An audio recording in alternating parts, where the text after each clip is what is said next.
Hello everybody, this is Humble Odin, and I'll be going over some of the fantasy miniatures that released this month. This isn't an all-inclusive list, but hopefully it'll be a good starting place to figure out what cool minis came out and where to look for more of those minis. Go ahead and we'll click in, and we're going to start with the actual physical models that released this month from various companies. And first up is going to be Legends of Signum. They had Ramona the Tailwind up for pre-order this past week. From the 17th to the 20th, and she will be coming out in a few weeks now, I believe, so she should be available for purchase somewhat soon, as this pre-order period is now obviously over.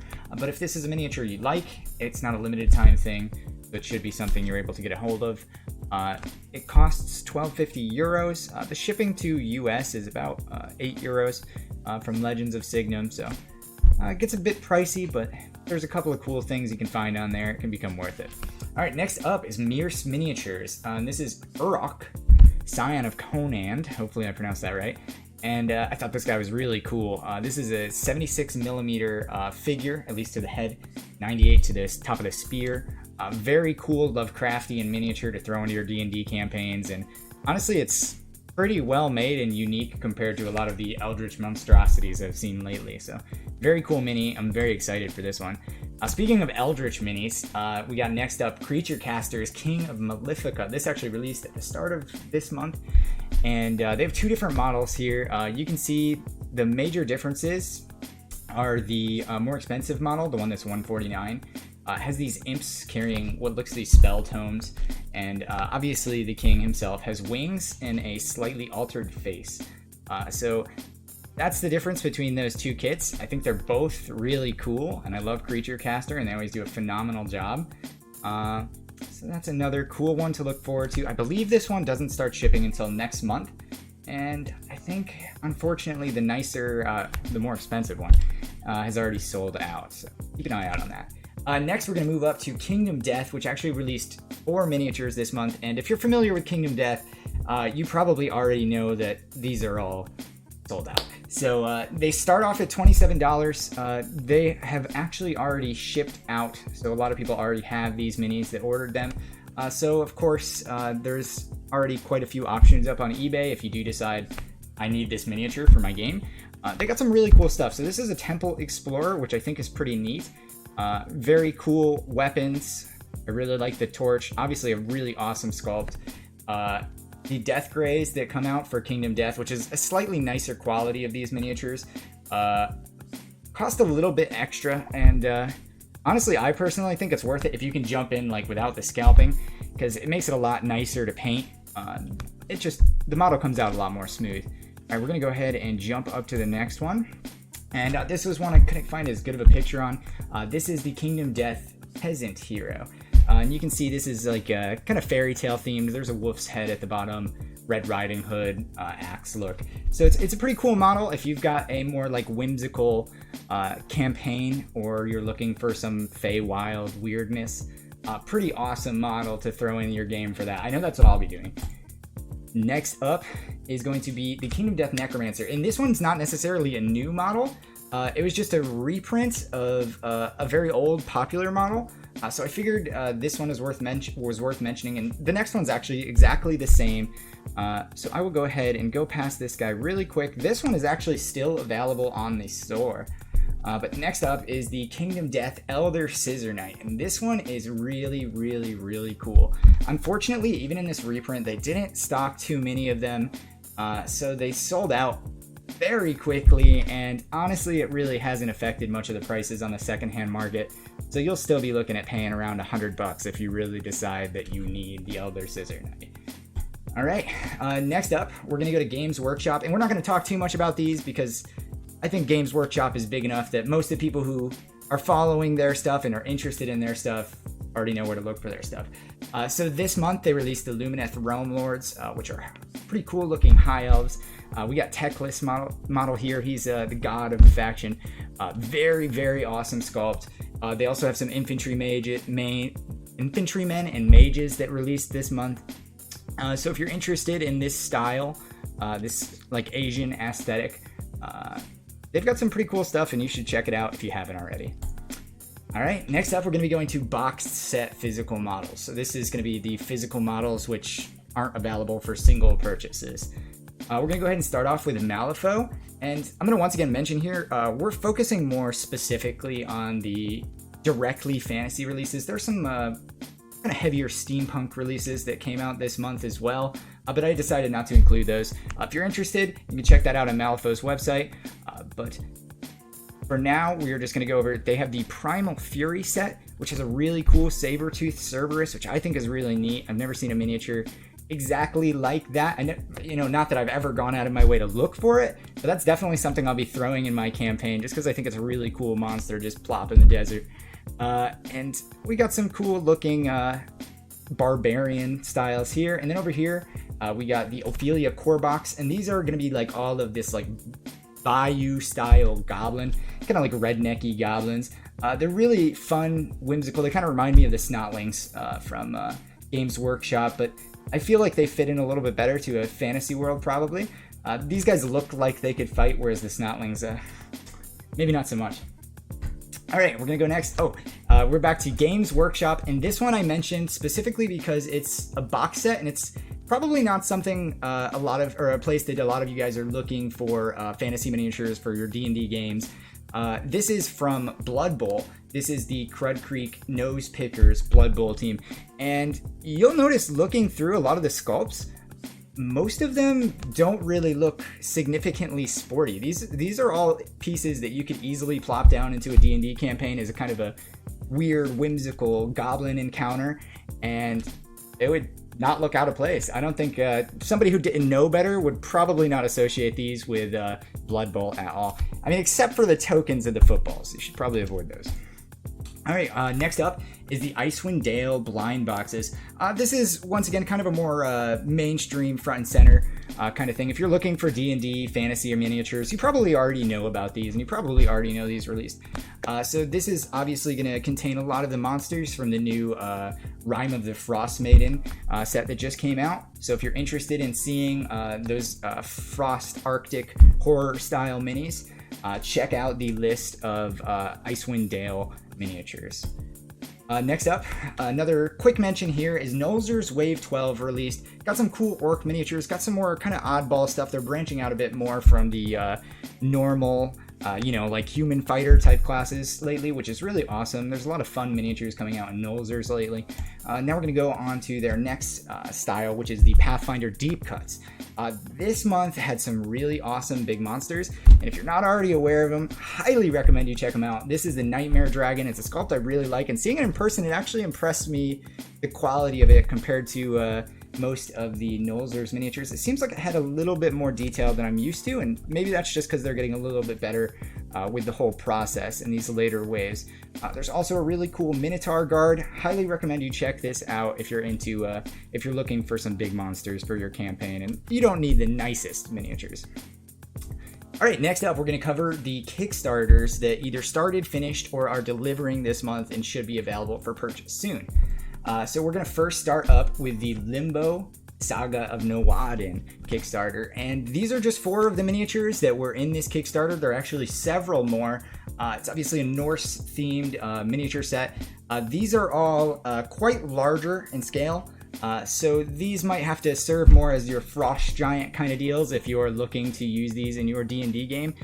Maybe more for the painters here, but they have amazing sculpts. Their miniatures are always beautiful, so highly recommend checking them out. It is worth noting, however, that this Kickstarter, a single mini starts at $60.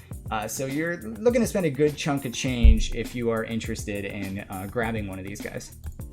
All right, next up, Havoc Rises. This was a Kickstarter that actually ran a month or 2 ago, I believe, and they are now delivering this month.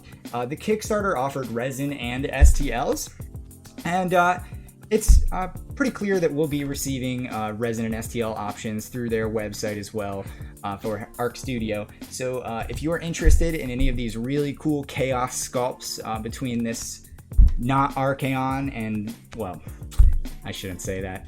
You guys know what you're looking at. There's some really cool stuff here. Definitely fits into a D&D game. Obviously, this is more designed for your Age of Sigmar armies. but a lot of those minis will easily fit into a D&D campaign depending on the themes of your world. Okay, next up, we are going to Yedharo Models, and this is their Dwarves and Orcs Kickstarter. They have currently opened up the late pledge, and I believe they have about another week remaining in that.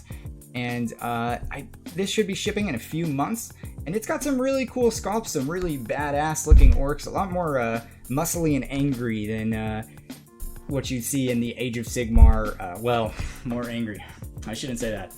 But really cool sculpts here. It takes a bit more of like the World of Warcraft kind of approach to the orcish style. And then you got some beefy dwarves over here, which are really cool, as well as some really cool, I don't even know what to call these, ogres, trolls, whatever you want to make them. They are very, very neat miniatures. Make sure you check these out if these are themes that appeal to you. And then next up, we're going to the Twisted Monstrous Marvels. This is another Kickstarter. They only have resins available. And the theme is primarily focused on this Egyptian kind of style this time. They got some really cool miniatures, so if you're looking to fill out a desert-themed campaign or area in your campaign, definitely a good spot to look, as that's kind of an area that's been lacking in miniatures lately. Next up, we got Whiskers Loot, Bang Kitty Bang. So this is more of a silly inclusion. I know people like to have their silly fantasy D&Ds. It's not quite my thing, but a lot of my friends are into it, so I figured this was a good thing to include in case you're looking for these miniatures, as these don't come up nearly as often as the more realistic style of miniatures. So this is a Kickstarter that just started today on the 21st of September. If this is something you're looking to get into, I think it's got a pretty cheap entry of about $10, so definitely check that out. All right, then next up, this is actually a new board game Kickstarter by Peterson Games. This is Return to Planet Apocalypse. So lots of really cool Eldritch style monsters in this campaign. Obviously, most of them are pretty large scale and not always going to be in 28 millimeter. For example, here you can kind of see that under here we got some people carrying up this large creature. Those people are not standing 28 millimeters high. But it's still a pretty significantly large creature that if you're okay with having a little bit off scale compared to your normal D&D miniatures, there's some awesome horror minis here, so definitely check it out. Next up, we're going to go to subscription services for STLs, and we're going to start off with a new offering from Loot Studios. This is an STL subscription site, so it sort of works similarly to Patreon. You pay $15 a month. You receive all of these STL files for this really cool vampire theme, and I'm a big fan of some of the stuff they do, in that I really like that they choose a miniature each month to actually do a painting tutorial on, to a relatively high quality too. So this month, I believe they did Count Zagrath as their painting tutorial, and it looks fantastic. Now, I haven't actually watched the tutorial myself, so I can't speak for the quality of it, but whoever painted it is fantastically talented, and if they are nearly as good at explaining or teaching how to paint, it's probably a pretty good pickup for you if you're interested in following along a tutorial like that and like this theme. If not, keep an eye on Loot Studios. Next up, this Patreon is by Heroes Infinite, Raging Heroes teams, 3D print files. And they only started a few months ago, and they've had some really badass Kickstarters come out, or Patreons come out. This month's theme is Angels, and as you can tell, we got some really badass angels in here, as well as some really cool sculpts for potential cleric models. A lot of these would look really good, even just without the wings too, if that's a little bit much. The models themselves just look gorgeous and should be easy to incorporate as a cleric or similar in your campaign, or paladin. So we're gonna go to the next page here to show off a little bit extra of what they have. They also have this really awesome celestial griffin in this wicked cool action pose. I've only really seen griffins in the more like standard riding pose, or the the lifting up their legs pose. So this is a really interesting sculpt to me, and is probably actually one I'm gonna print, even though I already have several griffin minis. But the coolest thing to me is this awesome giant diorama style dragon. This is obviously a very huge mini. I believe they said this stands at about 140 millimeters tall, so a pretty imposing threat on the table. Obviously not going to be your small time encounter. This is a big boss right here. He looks awesome, and Raging Heroes does a fantastic job on their pre-supports as well, have a lot of experience printing them without having any real trouble with successful prints. Okay, next up, we're kind of onto another more silly style miniature here, and this is Warplox Miniatures. This is the Frog Prince and the Bollywogs. This is a really fun looking set. If you're looking for some goofy little frogs to throw into your Wonderland world, definitely a good place to look. Alright, next up is Mini Monster Mayhem's Underdark miniatures. There is such a good variety of miniatures in here, and honestly, I'm a little bit biased here because Myconids are like one of my favorite styles of monsters ever, and they have so many cool like fungoid creatures here that this is an awesome pickup. I would have paid the $10 for those alone, but we got some really badass sculpts in here, so definitely check that out if you're interested in this more gritty, dark, underworld fungus style. Okay, next up is Arc Villain Games, and they took a theme that very much fits in with Rime of the Frost Maiden. We got a bunch of frost giants as well as some frost or Arctic horrors here. So this is called Frostborn Horrors. We got some really cool yetis, some bear people, and just a bunch of really awesome Norse-looking characters here. All right. One more special mention here is Atlantis Miniatures actually announced that they're going to be doing a Patreon for STLs coming out soon. This is a really awesome miniature company. They have some fantastic, some of the best in the business of big monsters, ogres, trolls. Go check out their site if you're not familiar with them. It's definitely something to keep an eye out for if you're into their more big, mean monsters. All right, last up, we're going to mention Gamok. Gamok's this month has a kind of variety of theme here, going between like this barbarian and fey, I don't even know, go bard here, and he's got some pretty good variety in sculpts, from mounted warriors to a bull or a yak. So pretty sweet stuff. He's also got a couple of more miniatures that are included in his monthly release, which I didn't really include here because they don't really go into my kind of games. They're a little bit more revealing, and they don't really look so warrior-y to me. But if you're interested in seeing those, check out Gamok's Patreon. And with that, we have come to the end of the video. Thank you.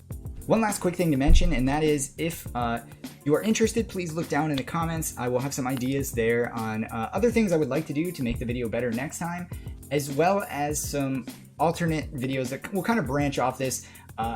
Ideas like looking at each miniature that is included in the video, and then actually writing up a story for them, talking about how to include them in your D&D campaign, and what type of characters they might best fit the role of. If you're interested in that sort of thing, or any of the other options, please check out the comments below and tell me about it.